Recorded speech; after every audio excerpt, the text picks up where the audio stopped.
You don't know true love until you hold your own flesh and blood, bro. And it changes your fucking life forever. But I just need to keep doing it because I know once I step out of my comfort, I'm able to grow as a person. And from there, just snowball effect. So actually finding my voice has been a massive challenge in itself. Us talking on a podcast and people listening to it, they're like, oh, if these two people can do it, why can't I? My parents are like, what the hell are you doing? Why are you skipping uni? And I was like, whatever, I'm going. She jumped in front of a train. She lost both her legs, amputee. I need to make a promise to myself that I'm not going to let anxiety, fear, any of that stuff hold me back from stepping into who I want to truly be. Taking time for yourself to reset and to reboot so then I can come back and then show up as my true self. The lessons that I've learned from being a dad have been amazing, bro.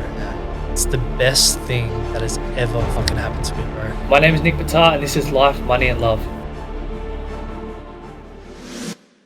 Just quickly before we get started, guys, if you've been enjoying the podcast, can I please ask that you consider leaving a 5-star review and subscribing on whatever platform you've been listening. It really helps the podcast grow.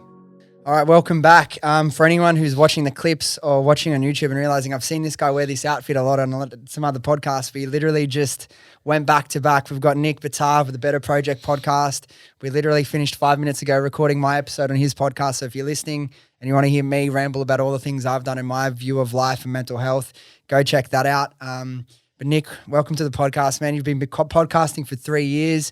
You've interviewed a lot of really cool people. I'm excited to talk about all of that journey, what you've learned from your guests, what you've learned from the process. But first of all, welcome. Thanks for making the trek from the Blue Mountains into Sydney. And sorry that you hit your ladder coming into the car park. It's those city car parks don't always have the highest clearance. No, we made it here in the end. Yeah. It gives me anxiety driving through the city. Oh, dude, yeah. I feel so bad, man. Like I should put in the note, like I got him because there's no clearance sign what the minimum clearance is for the car park. We got to go take a tape measure out and just put in the minimum clearance because you were looking close and you're coming and I'm like, oh fuck, I hope he doesn't hit his ladder. Now I've got to duct tape my ladder. I know, RIP all the ladder. straps are broken. Shit. Anyway, so hopefully we'll make the podcast worth it. The place I want to start with you is you say you're an introvert finding your voice and you were someone who was lived in your comfort zone for a lot of your life. I want to ask you about kind of what your process was finding your voice, what you were like as an adolescent going through school, and what made you make the decision to step out of your comfort zone and start challenging yourself to level up. Yeah, so I had 2 different personalities, right? If my close friend group, if they knew me or my partners at the time or my parents or whatever, I was a massive kid. Yeah. Like I was a totally different person.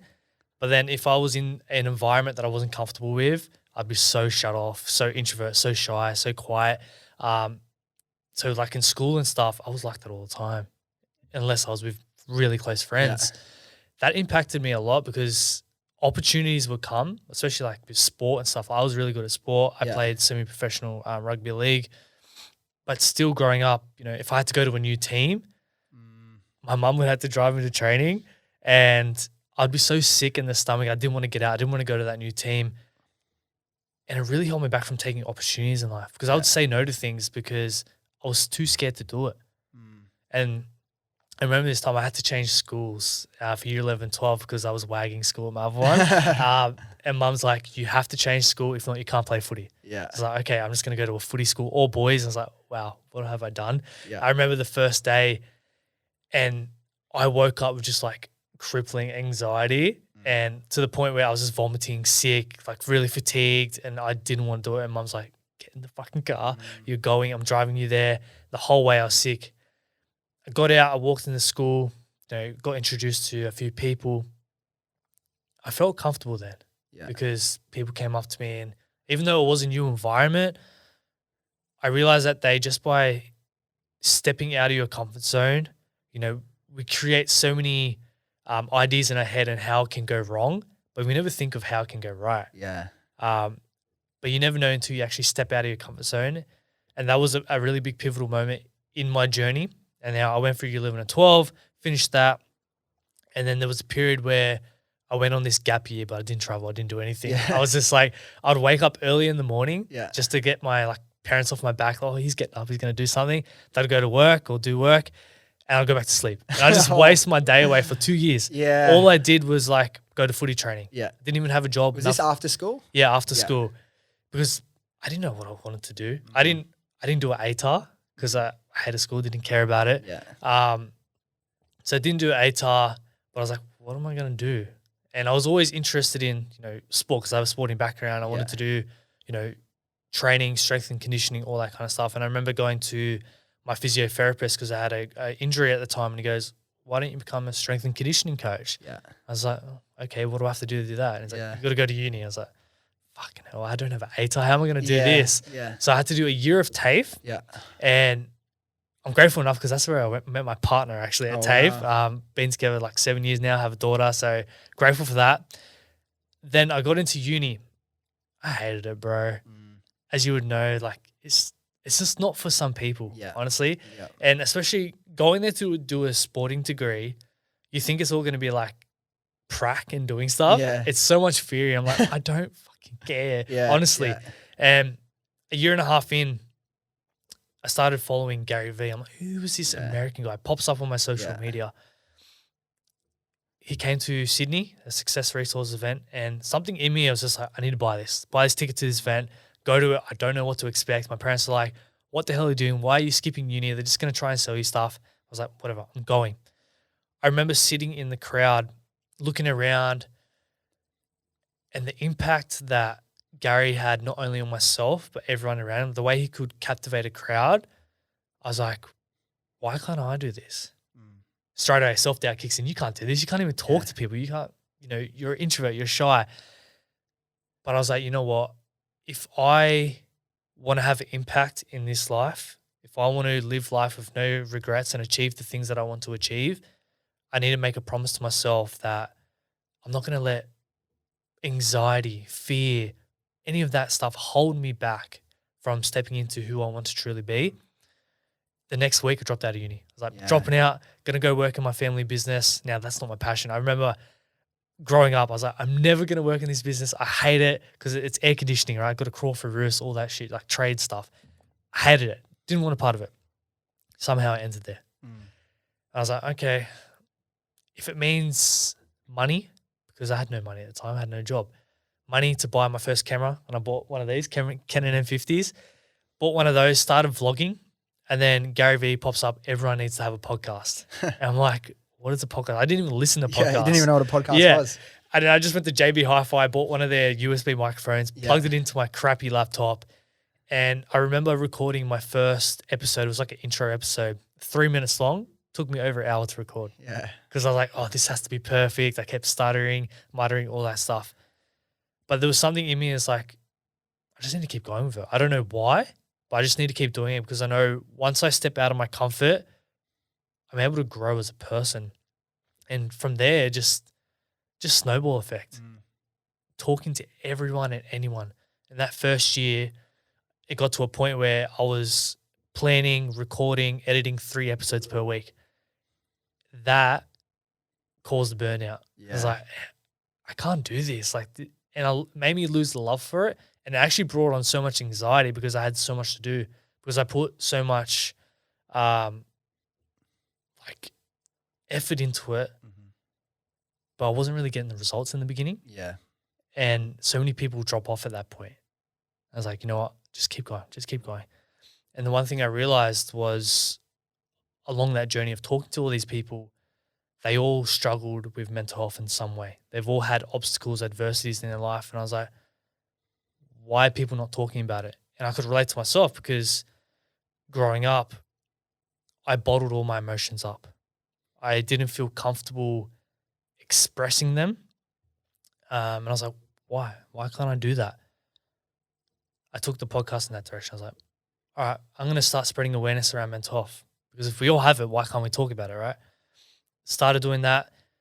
And I was like, there was a pivotal moment actually. Are You Okay Day popped up. And every year people come out of the woodworks. Are you okay? Are you okay? They share these posts and then you don't hear from them again. So I was like, do you actually care, or are you just doing this to play your part in this? And I was like, awareness is great, but I've always been a big believer in actions speak louder than words. And I came across this term, mental fitness. I was like, what is mental fitness? And it's like all the tips, the tools, the strategies, the things that you can implement on your day-to-day life to not only become a better version of yourself, and to improve 1%, but to also to have those tools to overcome adversity when it may arise in your life, so you don't go down those dark holes. And I think it's a lot easier thing to talk about. You know, we can talk about mental fitness easy.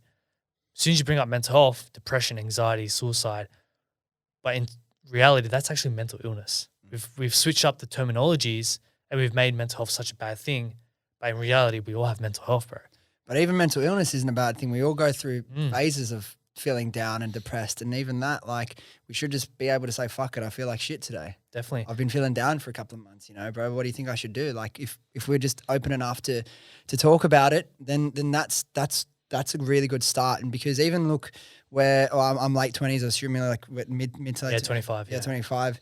Look at from the time you're in high school to now, like when you were struggling in high school, did you talk to the boys about you feeling down? Nah, especially the footy boys. You can't talk No about way. your feelings and emotions. You're a pussy if you do that. Yeah.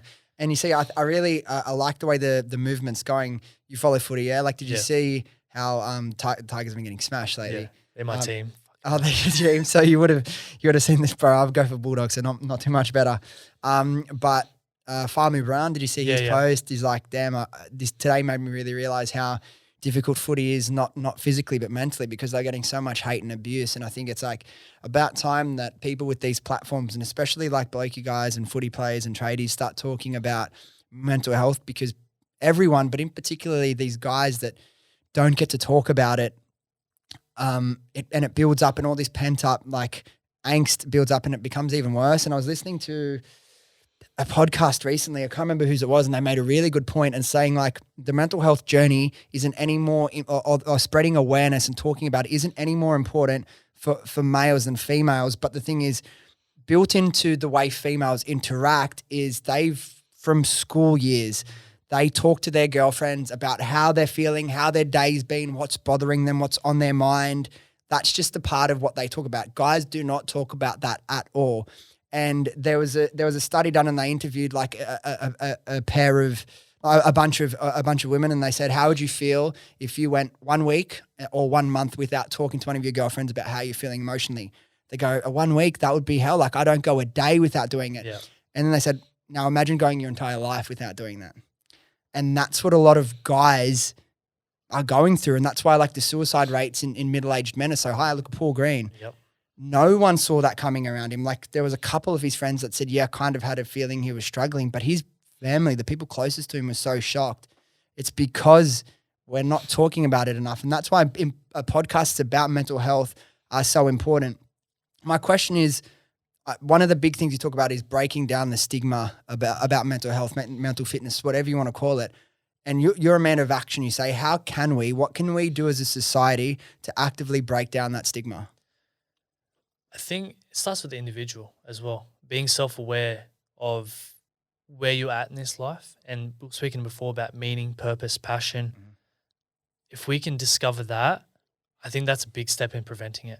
And even how I start my podcast with gratitude. We don't take a moment out of our lives to just be present and to think of all the good things that we're happy for in life. We're so stuck in the rat race, you know, going to our jobs, cooking dinner, like all this stuff, daily tasks. We never take a moment for ourselves, for self-love, to self-care. And, you know, you talk about the stigma. As men, you know, we can't talk about, society tells us we can't talk about our feelings. Why not? Like, we're not in war times where we have to be all strong and macho and suck it all in. Like, we're in the 20th century. Like, come on. We can talk about our feelings. We can talk about emotions, and you can still be that strong masculine figure, but still be in touch with your feelings. I think it's so pivotal to understand that it doesn't make you weak to express how you feel. Yeah. And that's the thing, like it's you said that society tells us that we can't. I'd say 15 years ago, 10 years ago, it would tell you that you can't. I'd say there's still pockets of society, particularly men's society around sports or trades, that tell you can't. But I think we're progressing it's come a lot further, and people that are in those pockets, and maybe their close friends and circle in the industry they're in are in these ones that it's not okay. It still seems like it's not okay to share your feelings, but trust me, it is. Like, reach out to someone, whether you're not comfortable enough with one of the boys you work with, but a friend from school, a sister, a cousin, a brother, anyone, someone online who you're friends with, reach out to someone and start that conversation, because it's so important. And sometimes just lifting that burden off yourself will do all the difference. I want to take you back to something you said when we first started this podcast. You said in school you had a lot of anxiety to the point that you felt nauseous and sick, like you wanted to vomit. Now, I know you've done, and we've spoken about before we started recording, you've done timeline therapy. Yep. Looking back at your childhood, do you think there were moments in your life that created this anxiety in you? And then looking back at those pivotal moments and doing that timeline therapy, how have you been able to, heal those things and be able to step into your fullest version of yourself? Ooh, that's a good one. I think where it kind of stems from is the feeling of not being good enough. As I mentioned to you, I never had the best relationship with my father. He's been in my life, but we've always been so different. And it's always been me and my mum and him and my brother. There's always been like this divide. And I've always felt growing up like I was different, but I see different as being good now. But back then I didn't. I seen it as being a bad thing, and I wasn't good enough. And I did things to get his approval or hints just to say, I'm proud of you.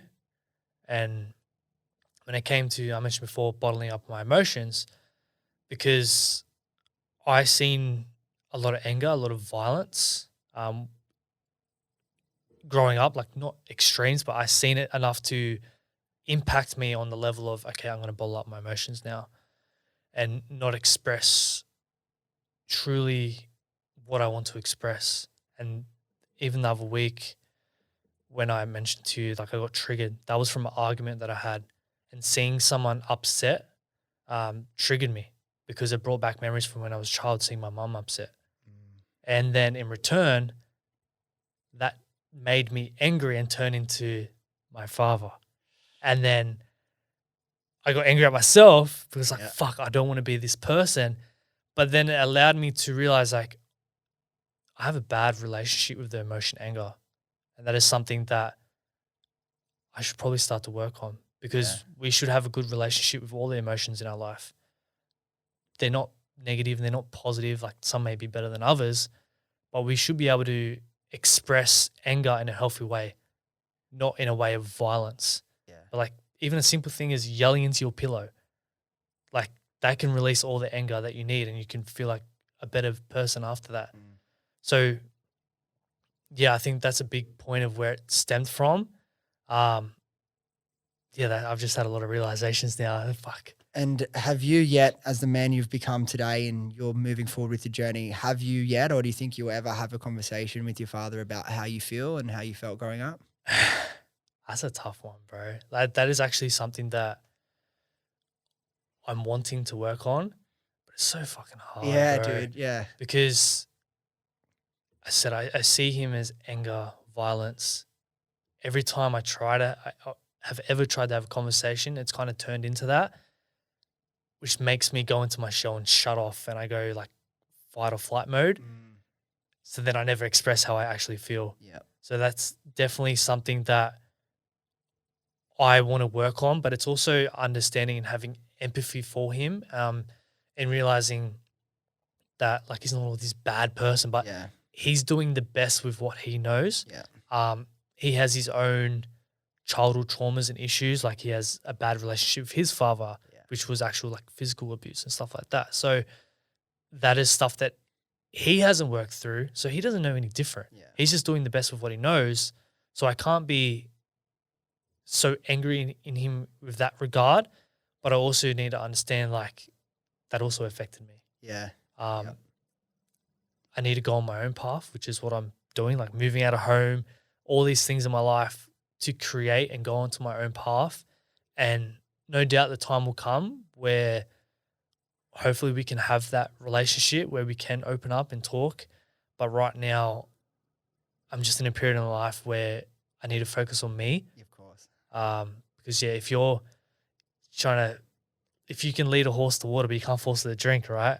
Yeah. So you can try as hard as you want, but if that person's not ready, if they haven't dealt with their own personal demons, they're not going to be able to open up to you.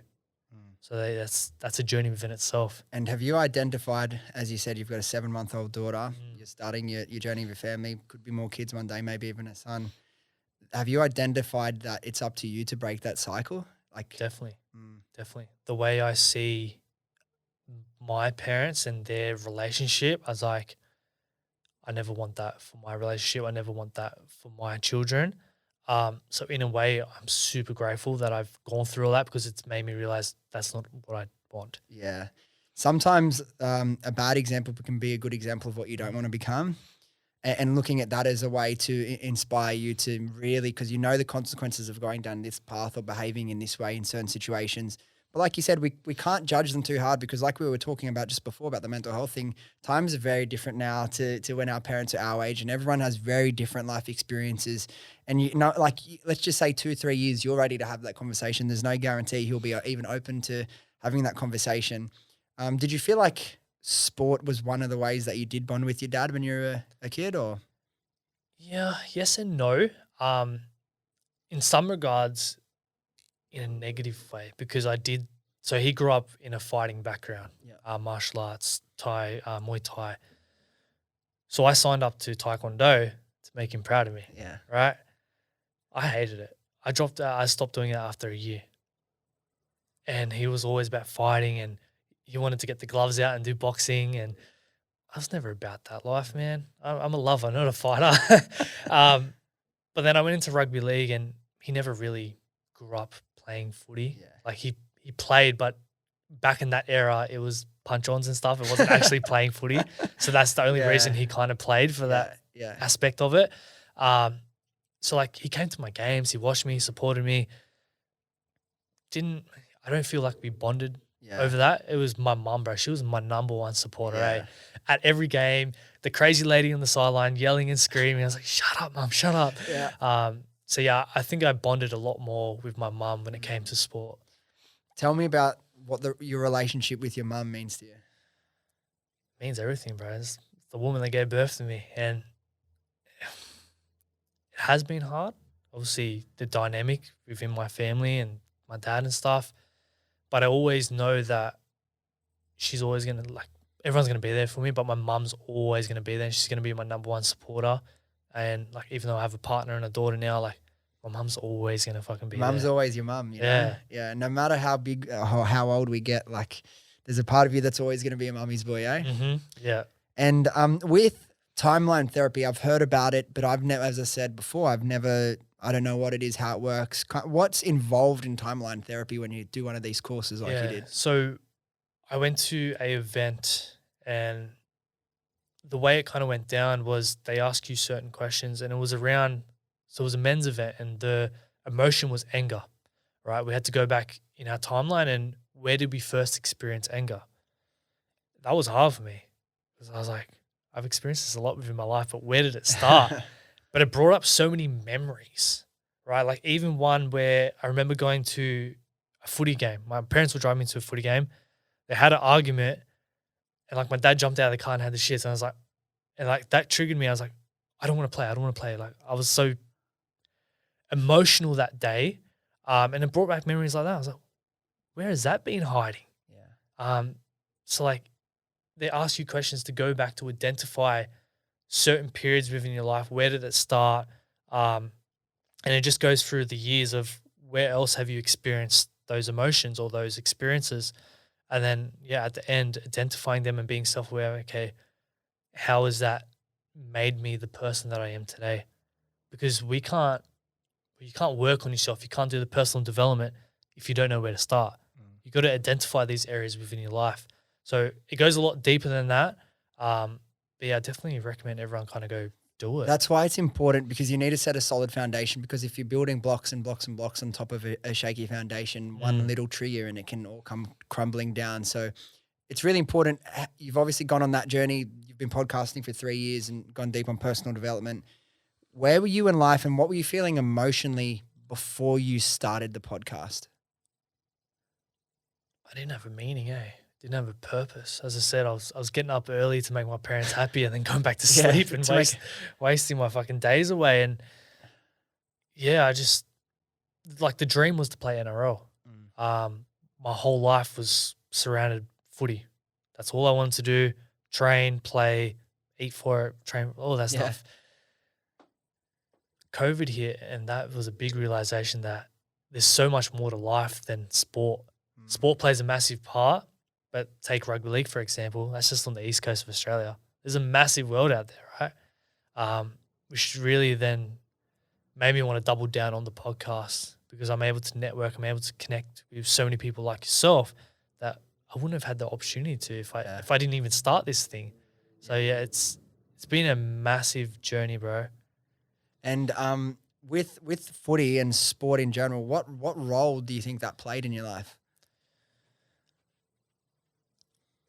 Jumping out of my comfort zone. It really helped a lot with that. It did help with my anxiety a bit too. And building confidence. Yeah, It building sounded like that was confidence. one of the pivotal things that allowed you to express yourself and back yourself and build that confidence to achievement. Especially like before COVID hit and I stopped playing, like those last few years when I was playing at a higher level, you know, when I was on the field like I was a totally different person. I was confident. I was Yeah. like, yep, this is Interesting. this is my field. And then when I step off it, I was just like Back into your back shell. into my shell and I see you going home, see you for training. So yeah, I was a totally different What person. position did you play? So I played anywhere in the back line, so Yeah. fullback, wing centre, Yeah, nice. And I saw as well that you were playing Oztag for Great Britain. Yeah, that That's was a pretty few cool. weeks back. Yeah, how'd that come about? Yeah, so I played State Cup this year. Then in the international series meant to be the World Cup last year or 2 years ago, but COVID stuffed that up. I think the World Cup's next year. So this is like you play in this and hopefully you can make a name for yourself and get picked for the World Cup next year. So Exciting. that's one of my goals, bro. Yeah. And now talking about the start of your podcasting journey, I know you went to the Gary Vee thing and you said everyone needs to have a podcast. Was that the sole moment that you just like, I'm just going to listen to this random guy that I've just heard of? Like where was I know the mental health side of it came after you were doing it for a little bit and you let it evolve itself into what it is now, a mental health podcast. But what was the inspiration at the start of the podcast? Why were you doing it at the start? Chuck myself in the deep end, bro. Because as I said, I lived my whole life in my comfort zone. I was like, I need to chuck myself out of my comfort zone and just see where it takes me. As I said, I had no clue. I couldn't talk to people.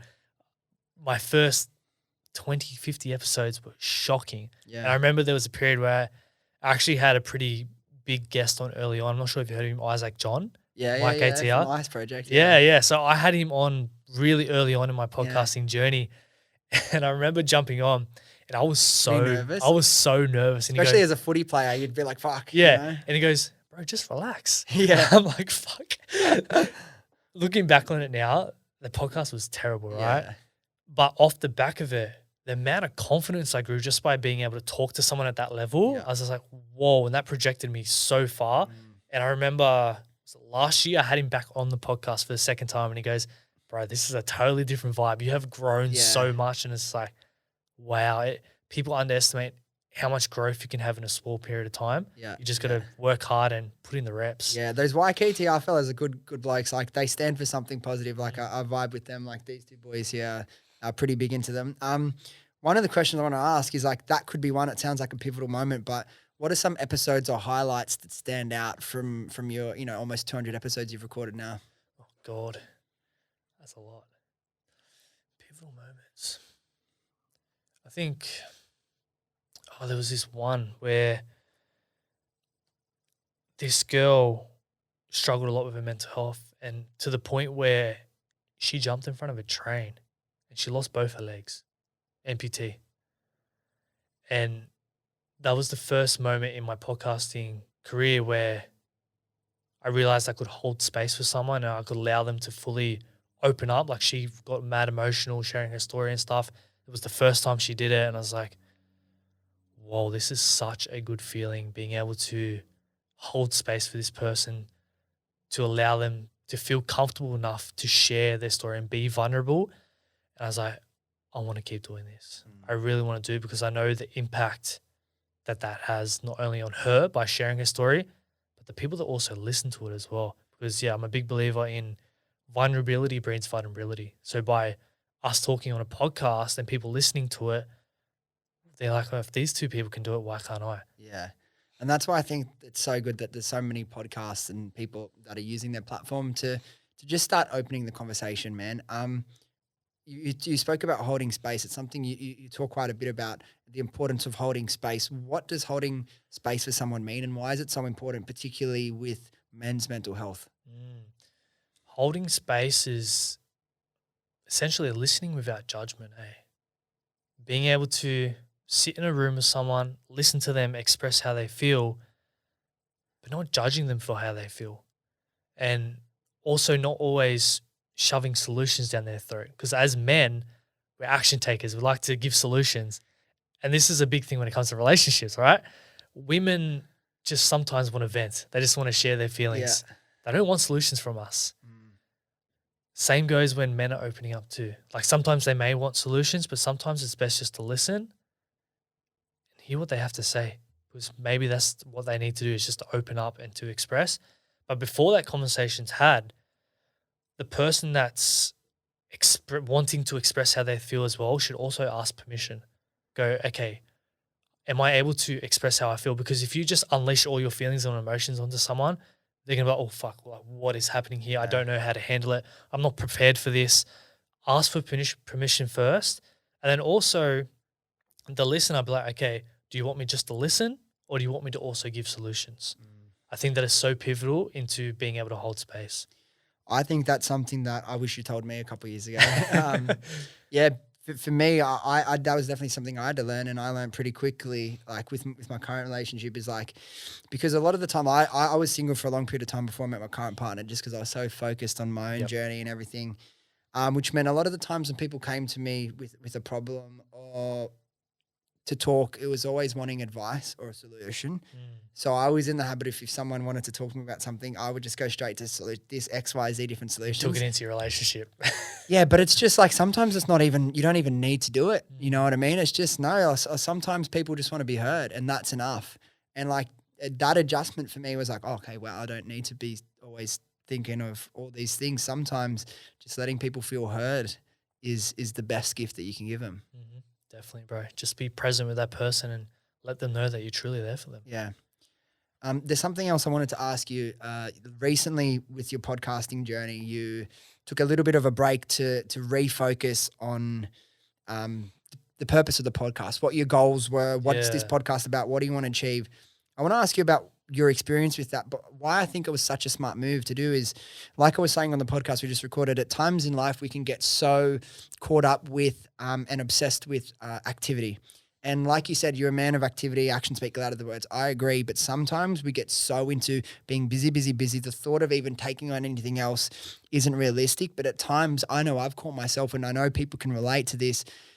You catch yourself being so busy in activity, and you're busy doing things, and you stop and realize, why am I doing all this? Like, am I really doing things that are mapping towards where I want to go? So sometimes, and it's hard to do when you're used to being a busy person. And this is my identity. I have a lot on my plate. But taking a week, 2 weeks, a month to just slow down, pull back, reassess where you are, think about where you want to go. And even if it means slowing down for a little bit, getting clarity on what you want to do and the things that you can do that align with that is so important. So I want to talk about your thought process with that and what you've learned and what you've come out the other side with since doing that.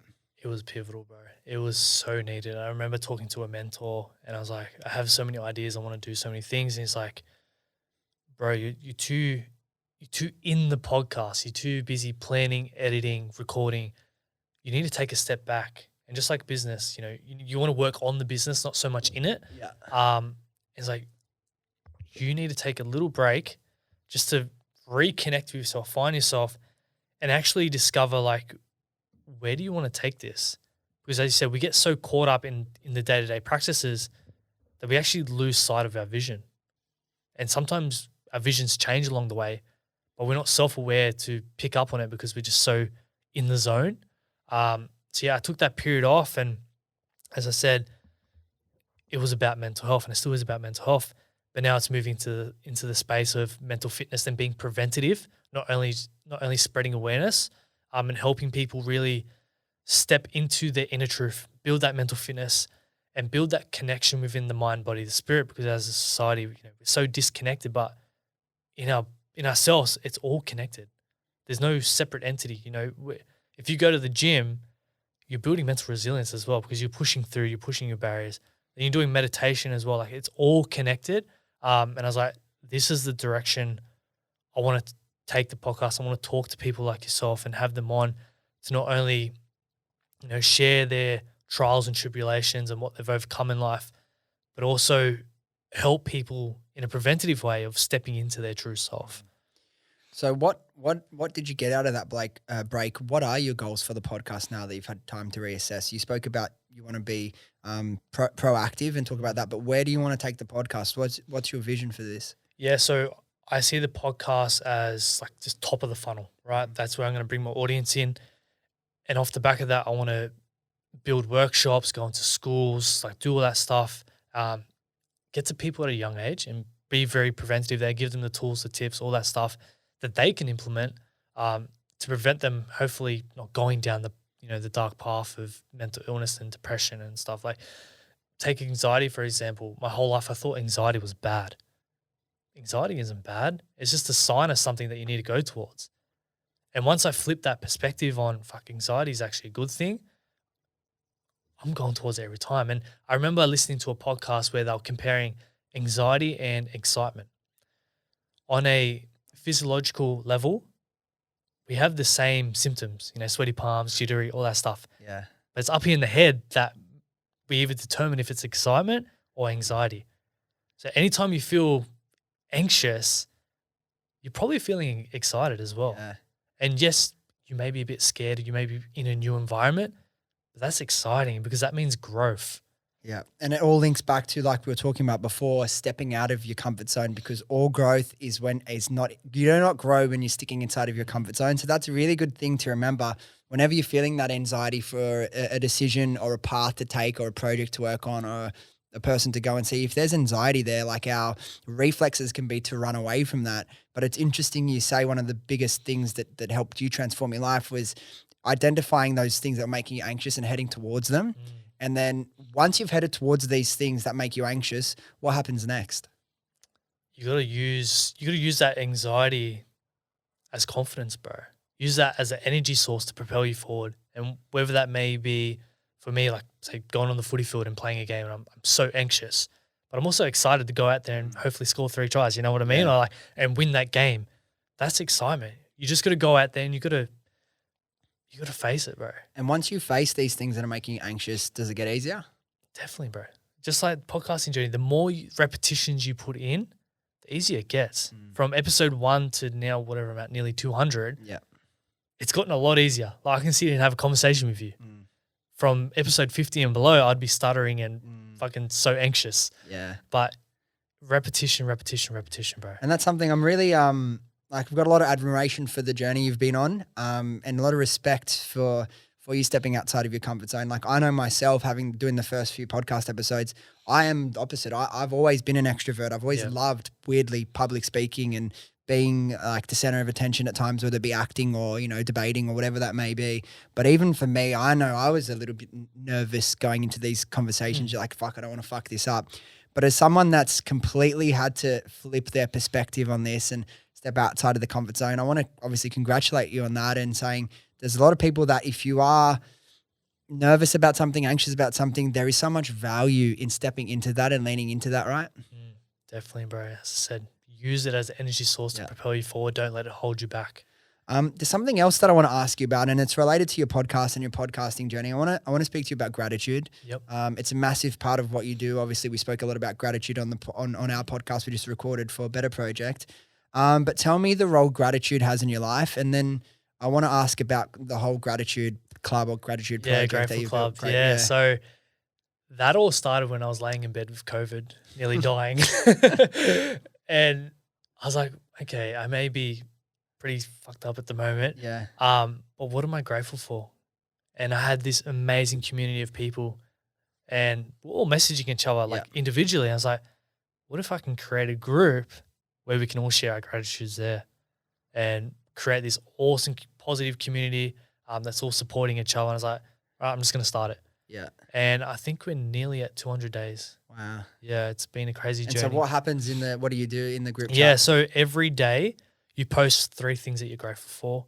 I'll share some meditations and stuff like that in there as well. But even the feedback within the community where someone may have had a bad day, a relationship breakup, or lost someone in their life, straight away, everyone in the chat messages them, "Are you okay? Okay, like, do you need anything?" Yeah. And these people that didn't know each other before, I've now been able to bring them together and created these friendships within the community. And it's been awesome knowing that that's something that I've created. And that's the movement that I'm kind of building. Yeah. It's such a positive thing, and the importance of community cannot be understated, particularly if like that those sorts of groups will be beneficial for anyone. But particularly if you're one of those people that if you've identified the people around you probably aren't the people that are going to help you level up to the best version of yourself. And that's okay. Not everyone needs to do that in your life. Like there's people that you just love and adore and you know they're probably never going to be exactly the type of person I'd want to be. So that's okay.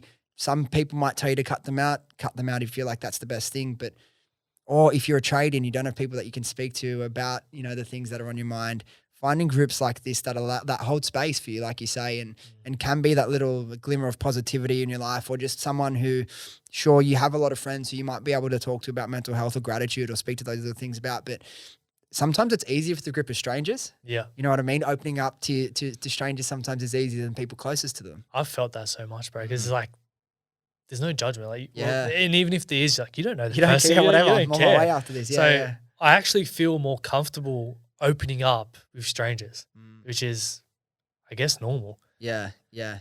And with the Gratitude Club, tell me about the Grateful Challenge that you started this year as well. What's involved in that? Yeah, so at the beginning of the year, I did like, have you heard of Andy Frisella? Yeah. 75 Hard Challenge. So I Yeah. did something similar to that. Yeah. And I created something for my community within that. So it was like, you know, exercise, drink your water, meditation, journaling, gratitude, and then also reaching out to someone and asking if they're okay and having that conversation with them. It was just like a 30-day thing. But by doing that, you know, it implements good habits, healthy habits into their life that they can continue to implement down the track and create a new lifestyle for them. Because like so many people do these quick challenges, maybe to lose weight or whatever, and then they rebound. Yeah. So by implementing something like this, it's more of a lifestyle change. Yeah. And that last point you mentioned, I think the hardest part out of all those challenges, all those tasks for each day is to reach out to someone and check in with how they're going. And I bet, I know it was for me, I would probably get the most butterflies in my stomach when I got to that part of it. But that single thing alone is probably going to give the biggest benefit and the biggest ripple effect. And you don't know what people are going through and what a simple message or check-in will do to make someone's day. So I think that's beautiful. That's an epic project that you launched and hopefully continues to grow. You spoke before and you spoke a lot about mental fitness. What I want to ask about is what are some of the key practices or routines or habits that you've integrated into your day that have given you the most progression, that make you keep you feeling sharp and ready to go? A big one that I push is focusing on internal fulfillment and the internal feelings that you want to feel every single day. So like get a piece of paper out, write down all the internal feelings that you want to feel on a day-to-day basis. Then write down all the activities that you can do to actually feel those feelings and then schedule them in. So like for me, a way that I feel freedom is by being in the bush. Now I'm grateful I live in the Blue Mountains, so I'm surrounded by bush. But I go in there, I just be by myself. I can be a big kid, feel free to do whatever I want. So I implement that. So many people can just pick love, right? Okay, go spend half an hour with someone that you love, or even half an hour with yourself, because you should be able to love yourself, right? Go take yourself out to dinner, go to the movies. Yeah.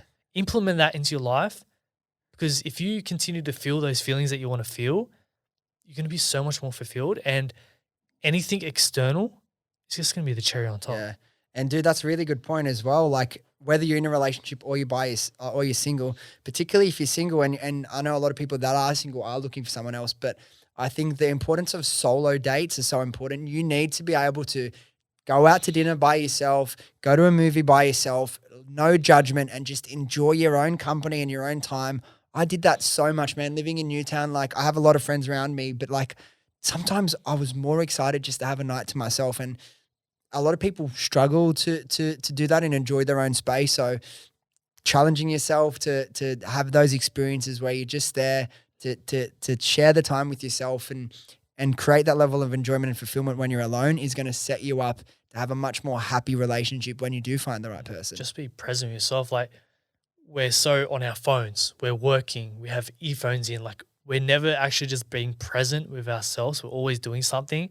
So it can be quite scary to actually be with yourself, and because that can bring up a lot of insecurities within you, and people don't want to deal with that. And what I've realized as well, our generation, I know I'm at times extremely guilty of this.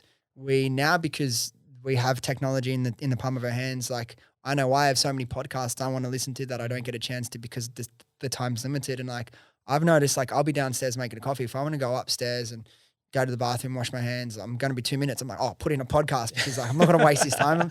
Like we don't give ourselves any time. Like we just avoid boredom at all costs. Yeah. But boredom and just sitting with your own thoughts is so important. And like we used to give ourselves time to think and decompress, but now it's like so often we look to fill every little second with something. And I think it's good and it can be beneficial, but it's also dangerous, and you're not giving yourself a time to reflect on how far you've become, reflect on what's really on your mind. And only when you do that can you assess what the next steps would be, you know?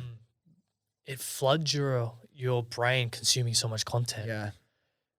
Being bored sparks curiosity, sparks creativity. And the other week when I did play in that international tournament, no social media for that weekend, I just played, went to the beach, and I was able to just process everything that's happening in my life. And I came up with like a new business idea. I'm like, oh, sweet, this is awesome. And I wouldn't have had that if I didn't take the time. Jump straight on your phone, man, and messaging people. Yeah. And like, it's a good thing. Even if you're replying to people and building community, you need to allocate time to be by yourself with your thoughts. You need to. Like, it's just, you can avoid it for only so long. If you want to grow, you need to give yourself that time to just sit and think and see what comes. Definitely, bro. Another thing that you speak about that I'm interested in hearing about is breath work. Yep. Now, talk to me about when you started doing breath work, how you do it and what the benefits are. Yeah, sure. So I started breath work when I went to like a personal development event, and I was like, what is this breath work? I know how to breathe. Like, why the fuck do I got to do breath work? Yeah. And I just remember it was like a 20-minute long one. Getting so deep into it, it just brought up so much stuff in my head. I was like, where has this come from? Really? It brings up so many emotions. At some stage, I was off the ground like this. My hands were hovering. I was like, what the fuck? And it just really shifts you into such a conscious state of mind. I implement it daily. Like if you're stressed, if you feel like you have anxiety, just by taking 6 deep breaths can really shift you into a positive state of mind. And is there anyone like on YouTube or podcast that for someone that's interested in getting started on learning some patterns or routines, is there any like really good people that you've followed that have good instructions on or sequences for breath work? I guess everyone that kind of knows breath work is Wim Hof. Right? He's the one who started all this thing. Yeah. I was like, who's this crazy guy? The Iceman. Yeah, but he's actually smart and he knows his stuff. So if you want somewhere to start, I'd say Wim Hof. Yeah. But I've spoken to so many amazing people. Like there's a guy called Todd Jarrett who's based in the Sunshine Coast. You've got Cool to Be Conscious. They're a bunch of great blokes as well. So yeah, there's so many people doing it now. It's awesome. That's sick. I think that's something I haven't started at all yet. I've done a lot like meditation, visualization, a lot of good things, but one thing I haven't done yet is breath work. So I'm excited to start that. I mean, I'm so excited to see what comes up, what it gives to me. I'm always looking to implement things into my life to help take me to the next level because and sometimes like you think, fuck, what's this weird breathing shit I'm going to do? But just got to not judge yourself and jump into it. And you can do it for under 5 minutes of your day. Yeah. Like at Cool to Be Conscious have a video on like YouTube.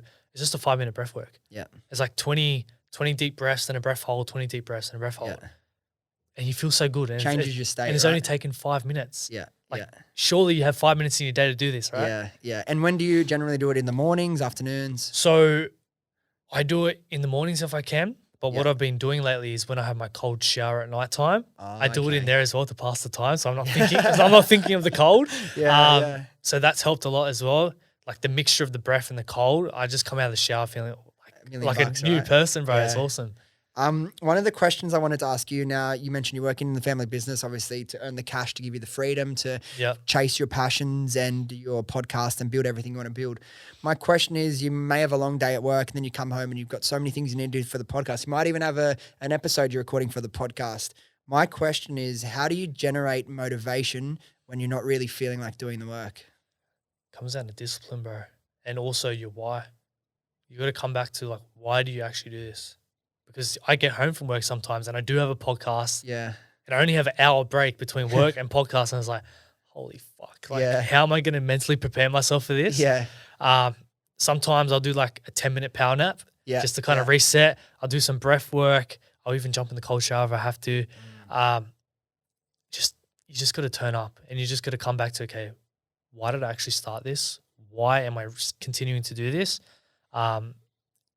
And most of the time, basically all the time, as soon as I jump into that conversation, I'm so sweet. I'm in there. Yeah. It's just that little period in between is like, oh, fuck, I'd rather sleep right Yeah, now. yeah. But as soon as I jump in, I'm like, this is awesome. Let's go. And I think the biggest hack out of what you just mentioned for me as well, all those things are great, cold showers, power naps, whatever you want to do to generate energy, a coffee if you're a caffeine junkie like myself. But the biggest one is like, how big is your why? Like if your why is big enough, none of that matters. Like there's a lot of things I've been involved in with my life and I take a lot on and like there'll be times I don't feel like and I haven't put 100% in. And I'm as busy as I've ever been. There's one thing that I've said with the podcast because I'm so passionate about doing it. I will never let myself, as much as I can't be bothered or I'm tired or I wish I could sleep or do other things, I'll never let myself fuck it up. I'll always give it the attention and the energy it deserves because my why is big enough. So there's nothing else. I'm the same person. I'm at the same stage of my growth journey, but because I care about it so much, that's enough. So the biggest hack for me in terms of generating motivation, they're the things we spoke about to help in the micro, but the macro, if you can get your why big enough and truly care about it, the rest takes care of itself. Definitely, bro. It's funny because I put so much more effort into my podcast than my day job. Yeah. And it's like, I'm not even getting paid for my podcast. Yeah. And people are like, why do you do that? Yeah. It's like, this is what I want to do. This is what I'm passionate about. Yeah. And you just find the energy to do it. Yeah. Imagine like when the day comes that you can wake up and do that as your job to get paid. That's the goal, That's bro. the goal. It doesn't even matter how much money you're earning at that point. If you can live your life and you wake up and you get to do that every day, you've already won, man. The freedom to do what you want when you want and live in alignment with your purpose, bro. And what do you think one of the biggest challenges you've had to overcome in your life would have been? Finding my voice, as I mentioned, I was so internal dialogue. I'd never portray how I felt, what I wanted to talk about. So actually finding my voice has been a massive challenge in itself. And I still have days where I'm like, I don't want to talk to you. Like, I just want to be by myself. But that's so important to have that because what I've learned from doing the research around introvert, extrovert, it's an energy thing. Introverts wake up with, say, 5 coins, right? 5 coins of energy. Throughout the day, they're spending coins every single interaction. Extroverts kind of wake up with 0 and every interaction gains them a coin. So they're gaining so much energy throughout the day, whereas I'm getting drained throughout the day. Yeah. So it's understanding and being self-aware. Okay, when I am drained, taking time for yourself to reset and to reboot so then I can come back and then show up as my true self. Yeah. I love that. We'll start to wrap up. There is one more question I definitely wanted to ask before we finish, and it's you've obviously, we talked about it before. You have a 7-month-old daughter. I want to know how becoming a father for the first time, how has that changed your life? Dramatically, bro. It's the best thing that has ever fucking happened to me, bro.